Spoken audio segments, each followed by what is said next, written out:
Je viens de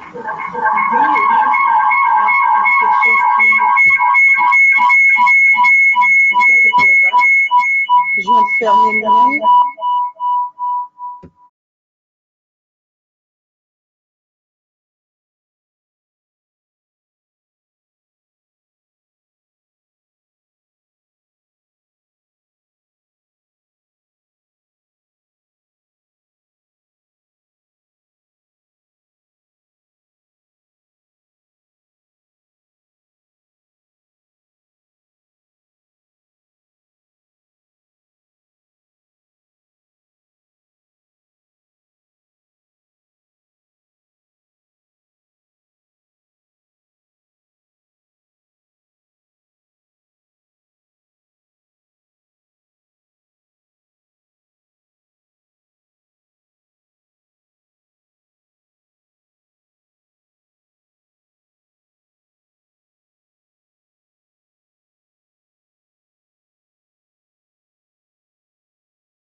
Good afternoon, everyone. It's 1:30 p.m. now, so we will get started.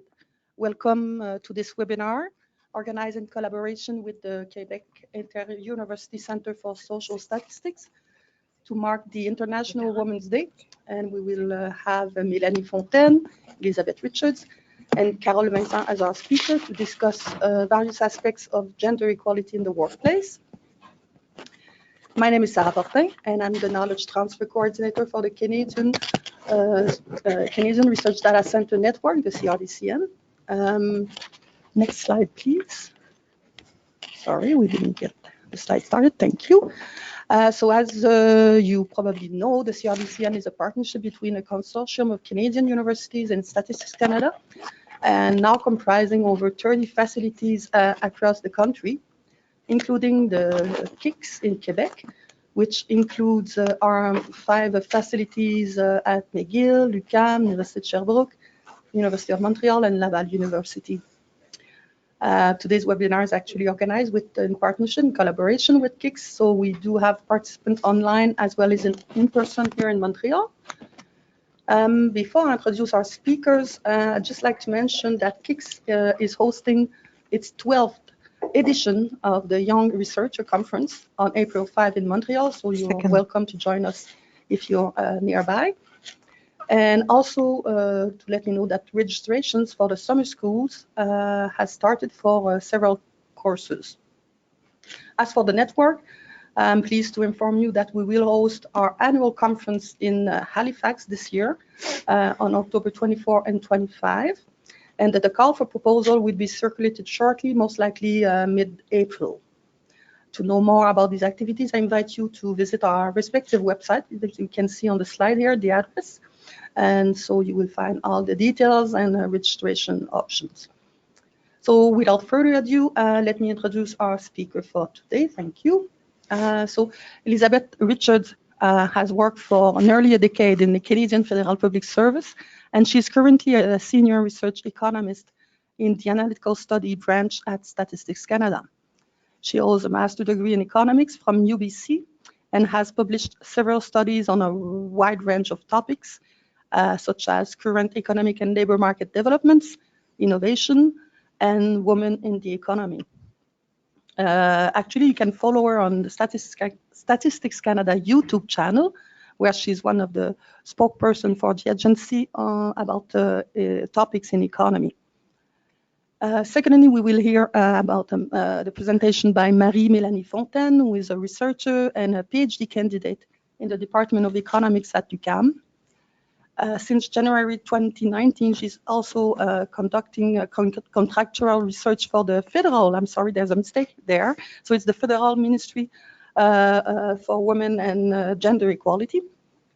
Her research activity focuses on inequalities, especially women's economic well-being and the role of public policy in that area.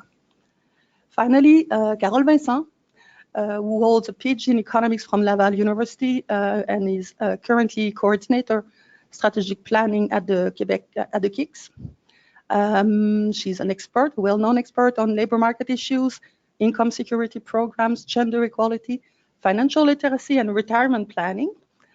During her career, she's published several studies on these various topics, often focusing on gender inequality issues. Next slide, please. So the three presentations will last about 55 minutes, and we will then take your questions. Note that during the presentation, all mics will be muted, and so that we don't hear background noise. To ask a question, please write it down by clicking on the question tab on the GoToWebinar control panel. You should see the arrow on the right-hand side of your screen, and then you will be able to write your question in the space reserved for that. We will hold the question until the very last presentation. Next slide, please. In concluding, I'd like to take this opportunity to thank our main partners, Statistics Canada, Social Science and Humanity Research Council of Canada, the Canadian Foundation for Innovation, the Canadian Institute for Health Research, and of course, the universities hosting or partnering with an RDC. KIX is also supported by the Fonds de Recherche du Québec. So thank you, and we appreciate very much their support. So that's it for me. And now, Carole, the mic is now over to you. Thank you, Sarah. Thank you for joining us this afternoon. So what I want to, I will speak a little bit about the work I've done for the network. Back in 2013, I prepared and I worked closely with Sarah Fortin on preparing a knowledge synthesis on why do women earn less than men. So there's these syntheses are available in French and in English. And so before Elizabeth and Melanie present their work, I just want to go back to this synthesis and see whether it's still relevant today, a few years after it was published.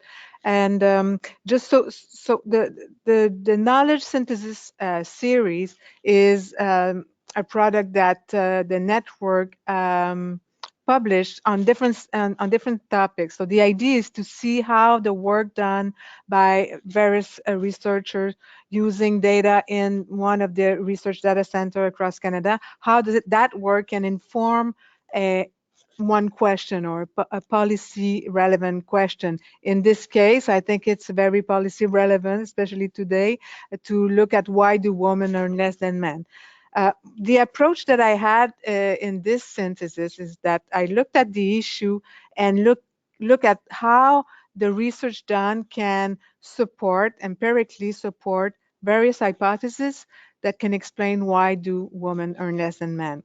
So I had four main hypotheses. They're not mutually exclusive. They overlap, but I chose to present them this way. So first hypothesis, women are overrepresented in occupations that are at the low end of the pay scale.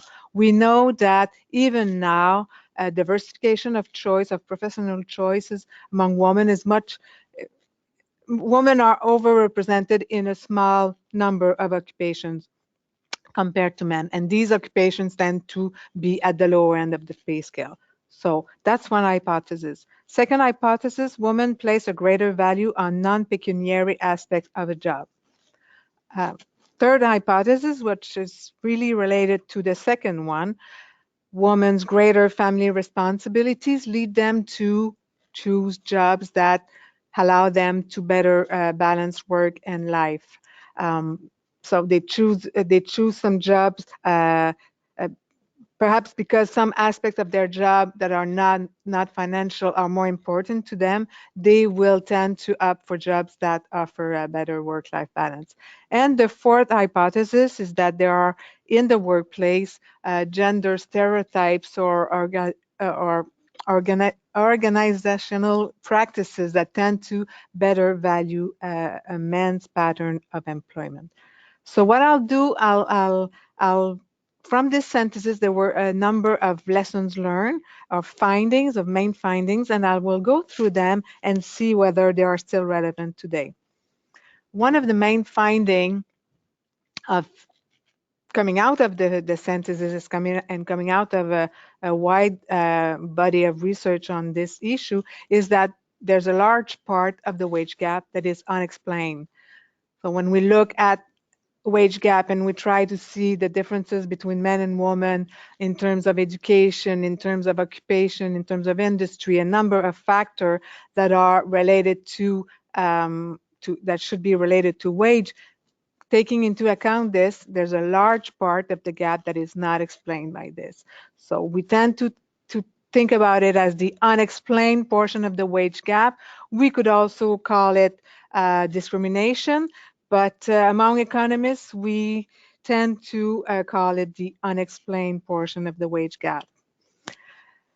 After the synthesis was published, there was work by Tammy Shelf published in the Canadian Public Policy, where she looks at the unexplained and explained part of the wage gap and look across provinces, what are the differences. So first we see a lot of variation in the wage gap across provinces, where Newfoundland and Labrador has the highest wage gap. So how to read this: in Newfoundland and Labrador, women earn 40% less than men, and that the portion that is not explained is 20. So almost half of the gap is unexplained in this province. And then you'd have at the other end Prince Edward Island, where the wage gap is smaller, but it's still a big proportion of the wage gap is unexplained. So saying that there remain a big part of the gap that is unexplained, this is still a finding from the synthesis that is very relevant still now. Another finding is that at the time, what the synthesis would lead me to conclude is that the diversification of educational and occupational choices would do a lot in reducing wage inequality. So at the time, there would seem that at least the progress in the last 20, 30 years in terms of more diversification of occupational choices had led to a reduction in the wage gap. And at the time, we were thinking that in order to close the gap even further, more diversification would be, we can do a lot in reducing the gap. But today, after a few research on that, and especially the work by Melissa Moiser from StatsCan in her paper "Women in Paid Work," this conclusion is not as strong. In her research, she shows that the gender pay gap owes largely to wage inequality between women and men within occupations, as opposed to the uneven distribution of women and men across occupations. And so she finds that if women were paid the same wage as men for the same occupation, the wage ratio would go up as much as 97%, so almost parity. So this is how more recent work has moved me away from this assumption or this position that more diversification of occupational choice or educational choice would bring us closer to closing the wage gap. A third finding is that it is very much their role as mothers that penalize women in the labor market. This was a strong finding in 2013 with the body of work that I had reviewed to write the synthesis, and it's very much still so the case today. And the presentation by Melanie that will follow in a few minutes will convince you that yeah, there is still a maternity penalty. The impact of motherhood on women's wage is still remains as lessened over years, but remains. And finally, another finding was that it's actually difficult to document with empirical work the existence of prejudice or discriminatory practices in the workplace. So there was not a lot of evidence, empirical evidence, to show that these practices were taking place in the workplace and could explain the wage gap. But there's a bit more evidence on this today. On that subject, what I'd like to quote is this paper by Claudia Golden, where she's looking at, okay, we've come a long way. The wage gap is narrowing. Women are more educated than ever before, more educated than men. They have diversified their employment, their occupation to some extent. Now, what do we need to get really closer to eliminating the wage gap? And she's saying that what the last chapter should be is a change in the labor market, especially a change in the labor market that does not there's firms don't have let me say it again. The gender gap pay would be considerably reduced and even vanish if firms did not have so much of an incentive to reward a pattern of work that's more coherent with men's work. So reward individuals who labor long hours and who work particular hours. So this would be, in our view, really where we should look at in terms of making progress from now on, making progress in closing the wage gap. So now, where are we at? There's all kinds of, well, you heard of the glass ceiling, the paper floor, where the paper floor looks at it's the notion that women are more likely to drop out of higher income. The glass ceiling, it's more difficult, so there's an underrepresentation of women at the top. We're talking about the social ladder also, and there's a recent work from France that shows that women more than men are more likely to reach a higher social position than their mother. So women would reach a higher position than their mother, and boys to a lesser extent. So there's work currently doing, there's Marie Conley and Catherine who are doing work on this very issue with Canadian data. And so I say stay tuned, because I think it's going to be very interesting work using data that are available in the Research Data Center network. As a transition to the presentation by Elizabeth, I just want to show you, and it's Elizabeth who provided me with the numbers. So what's the minimum income to be part of the 1% top earners in 2016? For men, it's $278,000 to be, that's the threshold to go in the top 1% earner, whereas among women, you need only $170,000 to get into the 1%. So there's Elizabeth will tell you a lot more about the differences, the gender differences in the top earners. And now I turn to you, Elizabeth.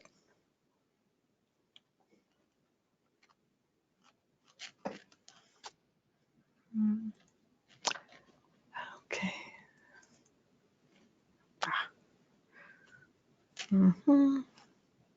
Je me suis pas prise la meilleure façon.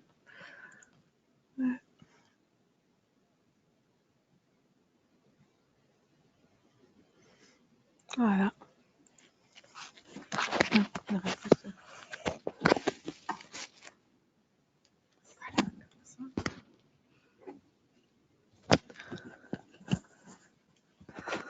Hello, all good? I just want to say thank you quickly to Carole, Sarah, and the whole team for inviting me. This is a topic that I'm very passionate about, so I'm really excited to be here today to speak to you about the results from a paper that I published in January. And it's great that we can celebrate International Women's Day together. So thank you very much. Much appreciated. So what I'll do is I'll just provide a quick overview of some of the findings from my paper, which was really the first gender-based analysis of workers in top income groups for Canada. So I'll provide a little bit of the literature, which Carole has already done, and then kind of what motivates the study and what the key findings are.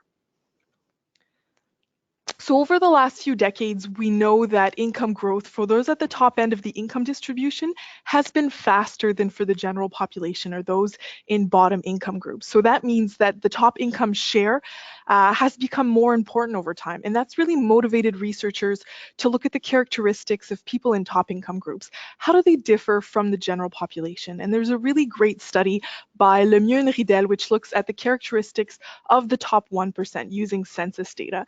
And essentially what they found is that high-income Canadians, mainly men, are highly educated. They're more educated than the general population. They're also more likely to work in a few occupations like health or senior management, and they also work longer hours. So we're starting to understand the characteristics of these high-income Canadians. But what about gender? What do we know about the gender differences for women and men in top income groups? And that's really something that researchers are beginning to investigate. We're really starting to see some interesting work in terms of this field and starting to understand what the differences are. There's a study by some researchers in the US. They looked at the characteristics for women and men in top income groups in the United States, and they asked a number of interesting analytical questions. And one of them was the paper floor. So are women still as likely as men, more likely than men, to drop out of top income groups? So say to reach the top 1% and then to fall out of the top 1% in the next year or the next 5 years. And they actually found that yes, the paper floor was important in the 1980s, but it's not as important as it used to be. So really seeing the paper floor disappear over time, which is a really interesting finding. They also find that when they compare lifetime top earners, so people, if you take their entire lifetime earnings, they're in top income groups, the gender gap for women and men is larger in their 30s or 40s. It narrows prior to retirement. And that really speaks to some of the analysis that Melanie is going to present, really kind of during a decade where there might be some labor market interruption. So some really interesting analysis. Nicole Fortin at the University of British Columbia is an expert in this field, and she's made a very important contribution to the literature. So in a study that looked at the impact of the underrepresentation of women in top income groups on the gender pay gap. They looked at Canada, Sweden, and the United Kingdom. They found that the underrepresentation explained a large part of the gender pay gap, even when you accounted for age, education, occupation, and industry. And that share of the gap that was explained has been increasing over time. So it's becoming more and more relevant to really look at the characteristics of high income workers and to look at the gender differences. Nicole Fortin worked with some of my colleagues and they published a really interesting paper yesterday with Aneta Bonikowska and Marie Drolet. So it's a great paper. And what it does is it simulates gender gaps for different scenarios. So say we remove vertical segregation. What happens to the gender pay gap? What if we remove horizontal segregation? What do we see? And what they found is that women not reaching the same income group as men within their current industries has been central to the persistence of the gender pay gap. So these are the studies, the literature that really motivate my paper. So we know about the characteristics of high-income Canadians, mainly men. We don't know that much about gender differences, and it's becoming more and more relevant within the context of the gender pay gap to figure out, why women are underrepresented in this field or what's happening. So some of the key questions are, what are the socioeconomic characteristics of working women in top income groups? So say the top 1%. How are they different than men in the same income bracket? Do we see any income differences, any differences in terms of hours of paid or unpaid work? So my paper does focus on the top 1%, which is a relatively small group, and census data allow for a very detailed profile of those socioeconomic characteristics for top income groups. So 2016 census data was used with a comparison to 2006 patterns when relevant to really inform on the evolution of those patterns over time. Total income was selected to determine income thresholds. Total income includes investment income and self-employment income, which are important sources of income for high-income Canadians. So it could be physicians, senior executives, business leaders may get a large portion of their income from these sources. So it was important to choose total income. So my study focuses on workers, so those who reported that they were working with a total income of $270,000 or more. I do want to highlight that though the analysis focuses on the top 1%, the paper does present results for the entire income distribution. So for those of you who are interested in doing the analysis yourself, I encourage you to do that. The reason that I picked the top 1%, the trends were similar when looking at the top 5% and the top 1%, but the gender gaps were always wider for the top 1%. This is a group of Canadians that's relatively similar in terms of their education, occupational profile, and there was a very clear storyline to be told here. So please, if you're interested in other income groups, please feel free to consult the study. Women represented 1 in 5 workers in the top 1% in 2015.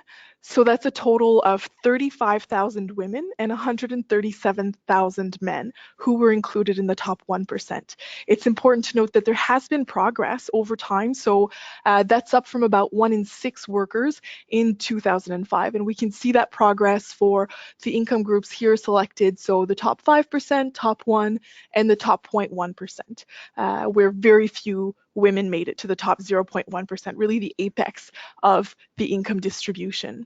I also want to note that immigrants were relatively well represented in top income groups if we compare to the share of the working population. However, visible minorities and Indigenous people were less represented.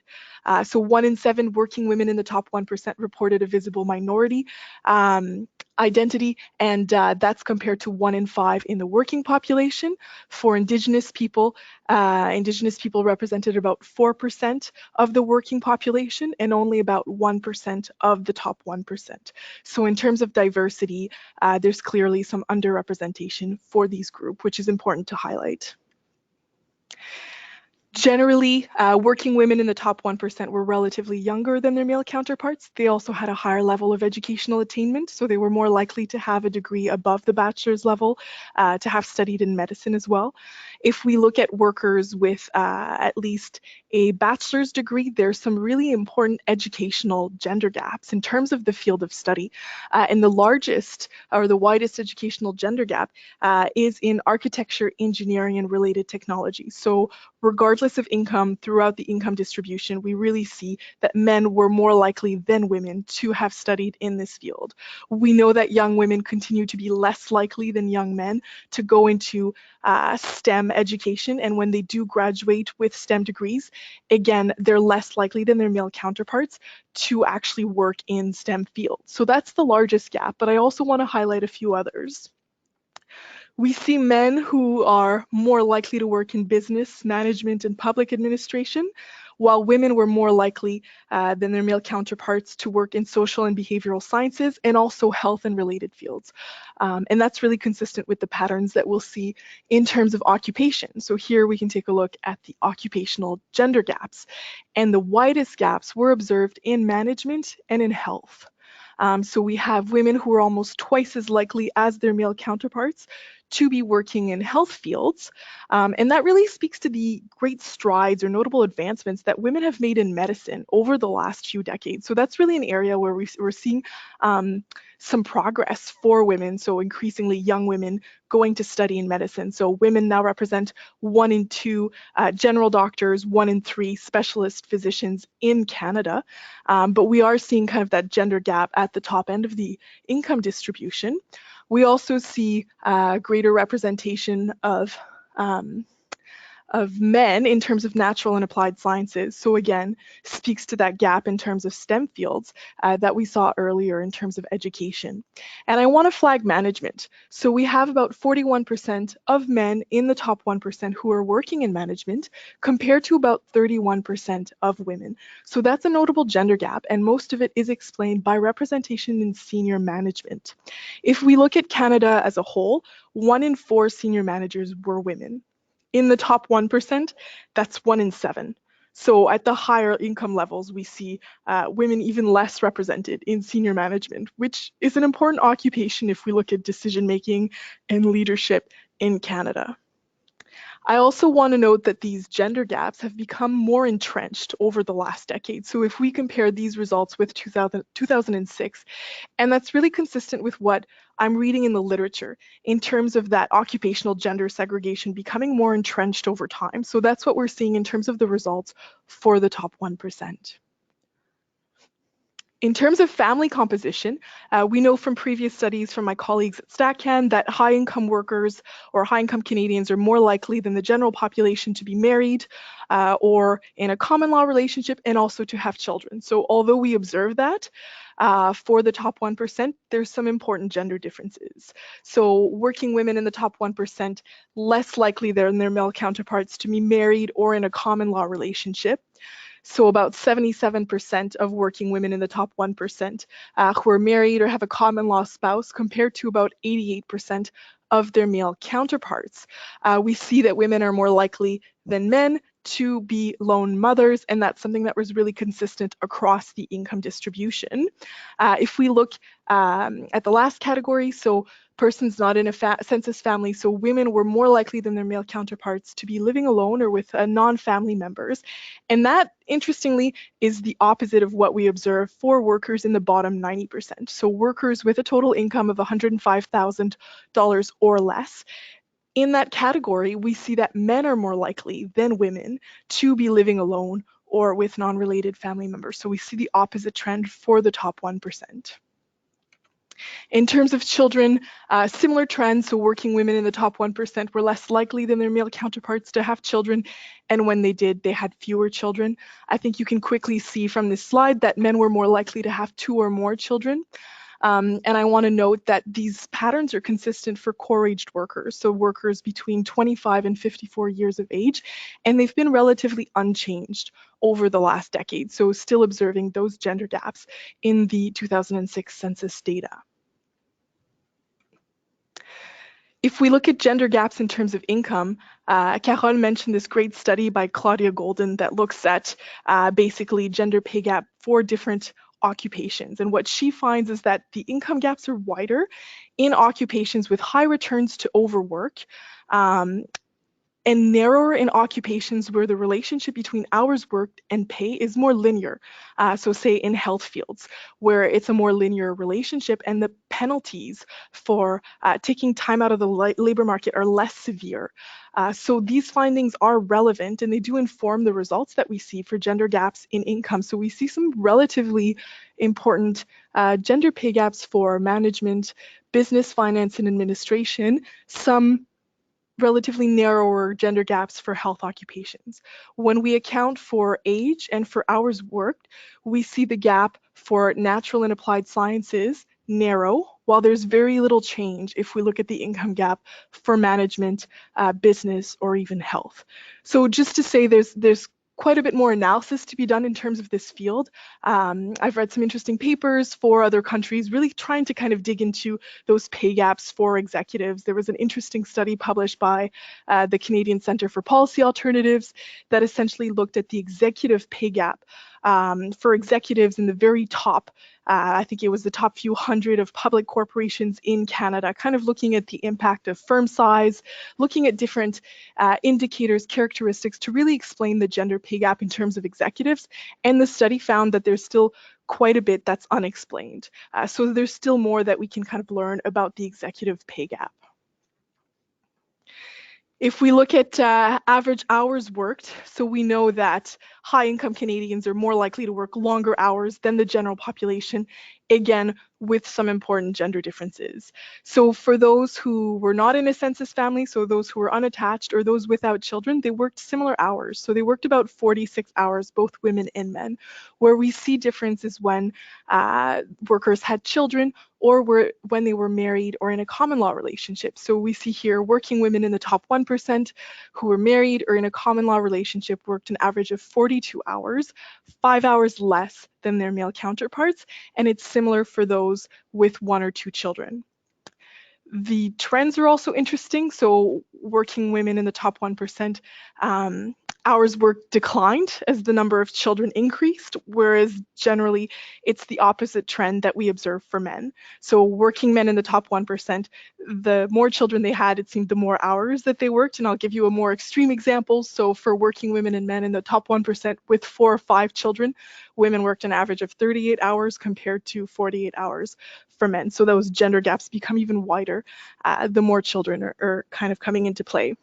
And that really begs the question, what's happening in terms of the division of work in households? And some of my colleagues at Statistics Canada have done some very interesting studies, so looking at unpaid work within households. So while fathers are contributing more in terms of housework and childcare, if we compare to the mid-1980s, mothers are continuing to contribute the bulk of unpaid work. And that's what I'm seeing here in terms of the 2006 data. So just to note, this analysis does come from the 2006 census. We didn't have the data available for 2016, but given that there's been very little change in terms of family composition and number of children for this group, this is valuable analysis which informs our understanding of what's happening.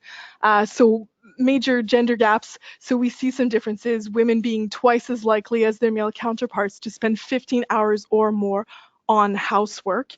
And again, for those with children, women, almost 45% of them spending 15 hours or more on children compared to about 25% for their male counterparts. So some important gender differences in terms of unpaid work as well. Just to quickly wrap up, we can see from this analysis that women have taken a different path than men in terms of reaching top income groups. We've noted some really important occupational gender gaps, women being more likely to be working in health, typically as physicians, men more likely to work in management, especially at senior levels. And we're seeing those occupational gender gaps becoming more entrenched over time if we compare to data from 2006. There were also some differences in terms of family status and number of children where we're also not seeing much movement, working women less likely to be in a couple than their male counterparts, or to have children and to have fewer children when they did. These family dynamics are reflected if we take a look at hours worked with working women in the top 1% and their male counterparts working similar hours if they didn't have any children or if they were unattached. Where we see those gender differences, it's for those in couples or those with children. And finally, some wider gender pay gaps for management, for business compared to health. So all of this to say, it suggests that there's different challenges or different paths for women that are taking, that are going into health, going into medicine, in terms of a path to high income groups versus business and management, some different challenges for women. So I hope that informs our discussion later on, and I'm looking forward to questions.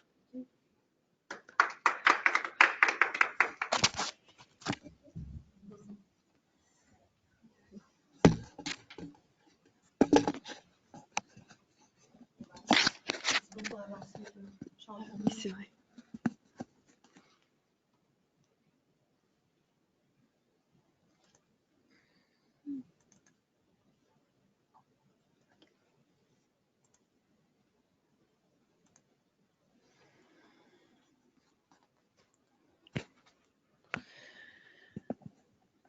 Okay, so every good afternoon. Là, c'est correct? Ouais, ok, c'est bon. So, good afternoon, everyone, and thank you, Sarah and Carol, again for the invitation and the whole Canadian Research Data Center. Also, I'm sorry, I'm more comfortable in French than in English, but I'll try to do my best. So the paper I'm going to present is about the effect of children on the parents' income. And this is jointly work with Marie Connolly and Catherine Egg, professors of economics at UQAM. And the title of the paper is The Motherhood Pay Gap in Canada, Trend, Geographical Patterns, and the Link with Family-Friendly Policies.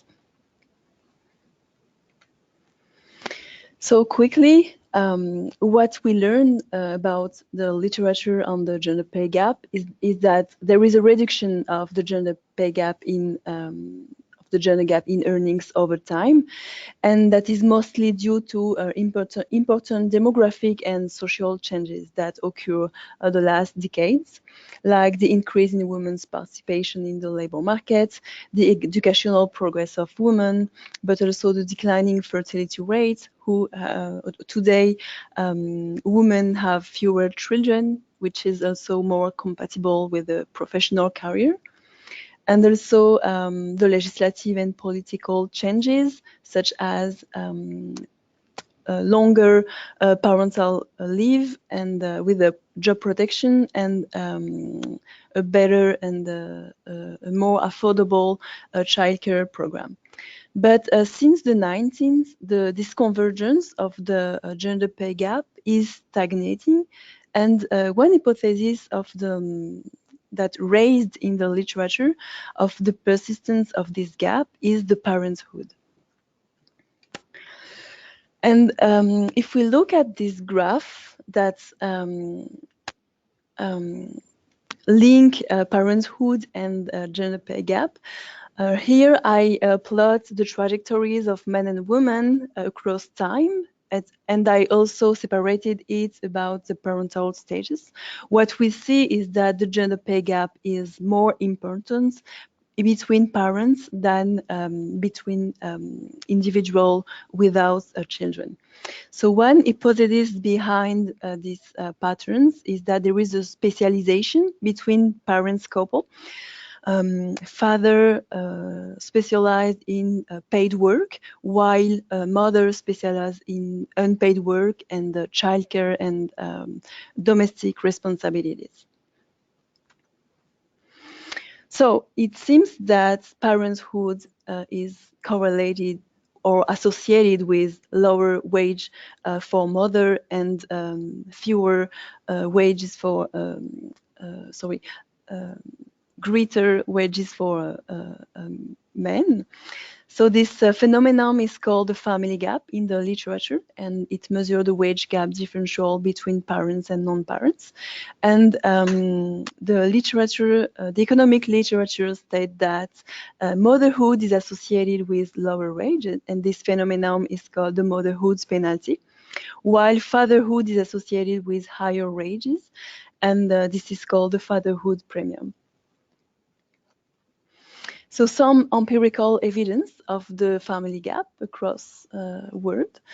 We see that in the United States, a recent paper states that the motherhood penalty is about 7.5% for mothers with 2 children and more, but no significant gap for a mother with only 1 child.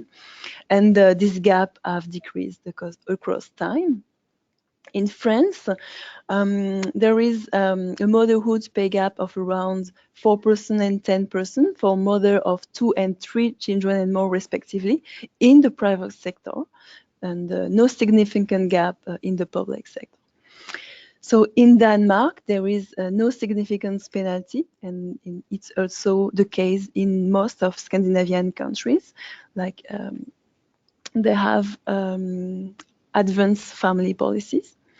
But what about the situation in Canada? So to our knowledge, there is only 2 papers that focused on this issue, specifically on with the Canadian data. And the first one was published in 2001 by Phipps and her co-author.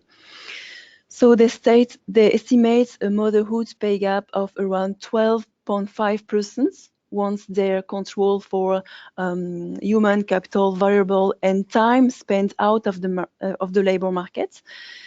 That is still important, and also they're focusing on a subgroup of women, those who return to the same job after their maternity leave, and they found no significant gap for those women. And the other paper was published in 2010. So he used longitudinal data, and he found, so he estimates the difference in earnings between women and childless women several years after the childbirth and several years before and after. And he found a motherhood penalty of about 40% in the year of the childbirth that totally disappeared 7 years after. So here is some hypotheses behind the motherhood pay gap.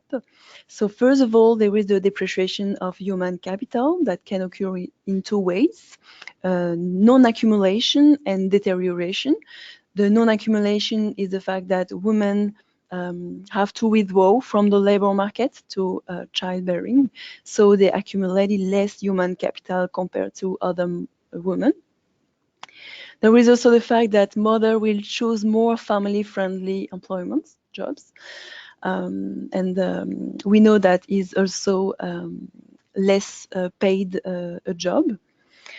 After those, mothers are less productive due to responsibility, to family responsibility. So today, mother and in general, women support most important cost of the responsibilities. So they have to balance their family work and their responsibility in the family and in works. There is also the employers' discrimination. There is an interesting paper published in 2007 using American data. And researchers send hundreds of CV of a resume. The resume was exactly the same, except based on two characteristics, the sex and the parental status. And what they found is that, first of all, women with children were less called back than women without children. And conversely, father, actually fake men with children were called back more often than men without children. So there is also the unobserved heterogeneity, which is the fact that individual who decide to have children are not the same as individual who decide to not have kids. So there are different persons in terms of abilities or preferences, and they will make different choice in terms of education that can affect their future earnings. So the data we use for the analysis is a Canadian study, the longitudinal and international study of adults, the LISA. We use the first three rates available at the RDC. So the sample is composed by a permanent member. So individuals selected in the wave 1, and they are interviewed every 2 years. And in the subsequent year, actually, they add their future children and the new household member. So there is a core content across the wave. So we have a lot of questions about labor market, education, training skills, and family experience. So we can identify the presence of children in each household. The other advantage of this data is that the survey is linked with several administrative data sources. So we can have the historical data of personal and family earnings, transfer income, and before and after tax income of each individual in the survey, dating back 1982. And we also have historical data of earnings and employers dating back 2000. So the sample is composed of a balanced panel of parents. So we only keep parents that we observe every year between 5 years before and 10 years after the childbirth of their first kids. We also keep parents who gave birth between 1987 and 2005, and who gave birth between 20 and 40-year-olds. So this leads us with a sample of about 3,000 mothers and 3,000 fathers distributed through all provinces in Canada. And for the childless men and women, we build counterfactuals using matching method, but assigning each childless man and woman with a parent based on the same characteristics. And this leads us to a sample of about 1,700 women and men without children. So for the methodology, we use an event study analysis. So actually, the parameter of interest here is the beta 2. So it's a set of dummy variable for the time before and after the first childbirth. We control for age fixed effect, time fixed effect, and in some model, individual fixed effect. We keep the income of the outcome of interest in level rather than in log to be able to keep the zero in our regression. So after that, we convert the coefficient, the estimated coefficient into percentage by dividing each estimated coefficient, you see here, beta 2, by the average predicted outcome of the equation 1 when we omitted the contribution of the event time t. So this is the result of our baseline model. So the first graph here represents the model without fixed effect, individual fixed effects. And the second one, we add fixed effects. So the dotted red line represents the coefficient for a mother, and the solid blue line represents the coefficient for a father. And what we see in the two models is that the year before the first childbirth, men and women have the same trajectories of earnings, but once the first child arrives, the income of mother falls dramatically, and nothing seems appear to the trajectories of fathers.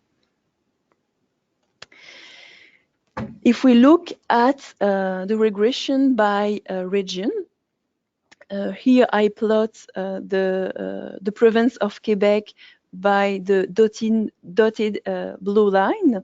We see that the province of Quebec has a different patterns than the rest of the Canada. It could be explained by the fact that in Quebec the fertility rate is lower than in the rest of the Canada.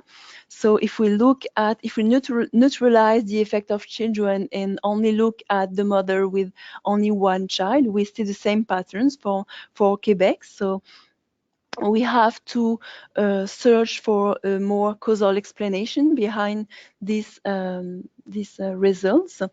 And we looked at the family policies that we have in Quebec and in Canada more generally. So in 2001, the government federal, there is a reform on the parental leave.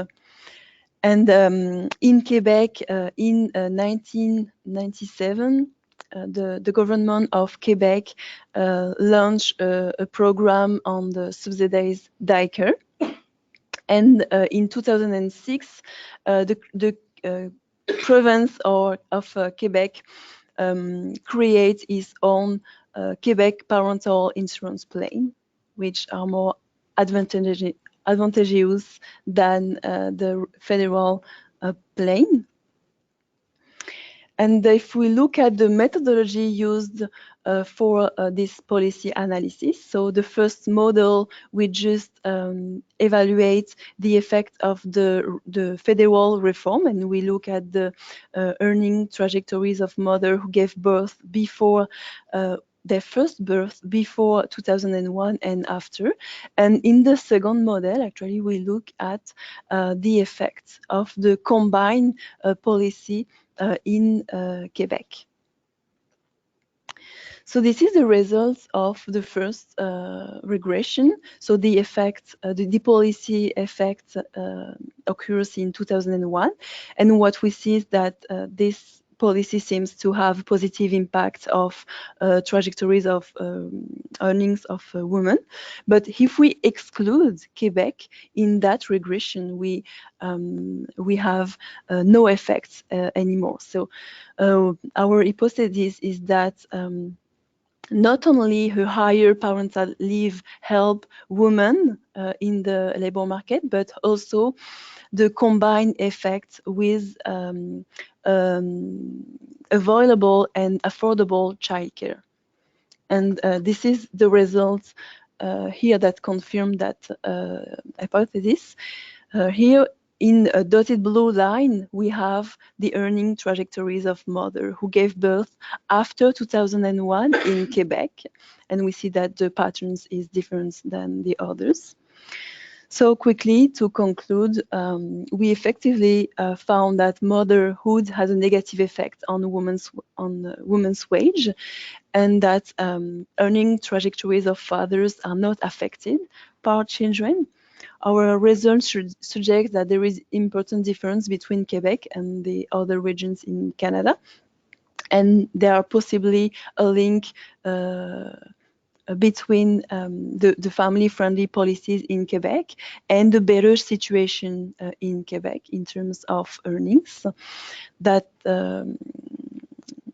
that's conclude my presentation. So thank you.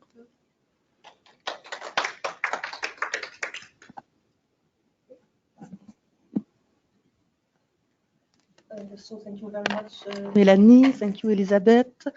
Very interesting presentation. And so we are now ready to take your question, guys. You're listening online. I invite you to write it down. Open your question tab and just write it. Actually, if you do have a mic, so you're listening through your computer, for instance, we might try, if you raise your hand, I could unmute your mic, and let's try if you can ask your question yourself. So I give you a few minutes. Just going to look into the room here. Do we have any questions? Carole Vincent? Merci, Sarah. Yes, Carole Vincent. Elisabeth, you were showing that among top earners, there are women are less likely, women who have kids are less likely to be in top earners than men who have kids. Is that right? No, just No. looking at the distribution of those who are in top. Yeah, so those who are in top earners, less likely to, well, I'll come to the point directly. What I see the idea of having kids or not, but being in a couple or not, why does it matter so much? It seemed to matter being married or in a common law relationship, that it doesn't have the same effect men and women. But I don't understand the story as much as I understand it when with the presence of kids. Do you have an idea? It's a good question. Unfortunately, not one that we can address with the census data.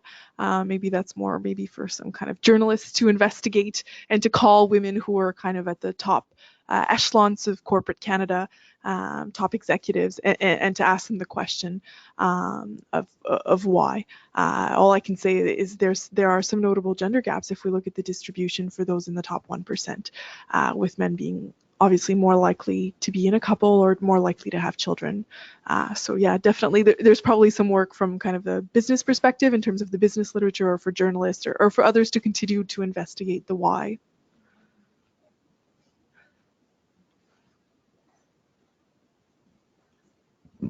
Thank you. So still don't have any question online. I don't see any hands raised. So please go for it. We are waiting for your question. I might try one myself for you again, Elisabeth.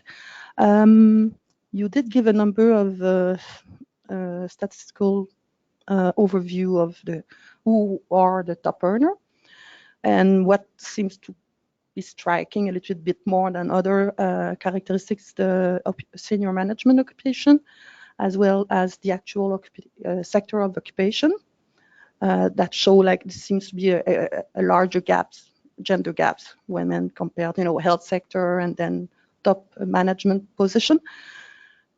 I was wondering, did you look at public-private sector distribution, or do you have a chance of, maybe the census doesn't speak about unionized, for instance, of course, public would be unionized, I guess. So I was curious, maybe if the gap was less in such, in public sector, for instance, because I think that's when I heard your presentation that I thought about it. So anything to say about that? Yeah, so that's a good question. We can't look at just public versus private in terms of the census data, but we do have information on industry, which kind of provides a little bit of context for that. I'm just looking at the data right now. So if we look at representation for public administration, which would include all of the provincial, federal, and municipal governments, I do see that women are more likely to work in that industry than men. So you've got kind of a reverse gender gap where women are more likely. And actually, if I can follow up on Carol's previous question, I would like to make one point which is made in the paper, but I didn't have time verbally. The gender gaps in terms of couples are different by occupation. So they were wider for women and men in the top 1% who were working in business or in management. They were narrower in health fields. So when I say, there's more work to be done in terms of figuring out why that is, that's likely to be more investigating for women who are in business or in management, kind of what's contributing to that.